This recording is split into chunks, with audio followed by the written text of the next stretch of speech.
ایک بچہ جب پیدا ہوتا ہے تو کس دین پر ہوتا ہے؟ دین اسلام پر ہوتا ہے۔ اللہ نے فرمایا فطرت اللہ التی فطر الناس علیہا لا تبدیل لخلق اللہ، کہ یہ اللہ کا دین ہے جس پر اللہ تعالیٰ نے انسانوں کو پیدا کیا ہے، اللہ کی پیدائش میں تبدیلی نہیں ہو سکتی۔ گویا کہ ہر بچہ جب پیدا ہوتا ہے تو وہ مسلمان رہتا ہے۔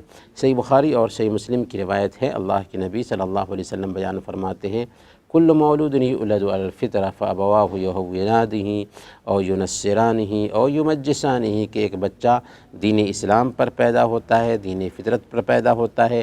یہ الگ بات ہے کہ اس کے ماں باپ اس کو یہودی بنا دیتے ہیں یا نصرانی بنا دیتے ہیں، مجوسی بنا دیتے ہیں۔ یہ بات نوٹ کیجئے کہ عیسائی نہیں کہنا چاہیے بلکہ نصرانی کہنا چاہیے، کیونکہ اصل میں یہ جو کرسچن ہیں حضرت عیسیٰ علیہ السلام کے دین پر نہیں ہیں۔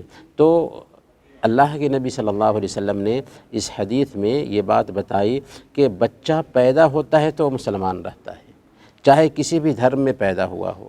اسی لیے صحیح بات، صحیح قول یہ ہے کہ ایک بچہ پیدا ہوتا ہے اور وفات پا جاتا ہے تو فطری اعتبار سے وہ جنتی ہے۔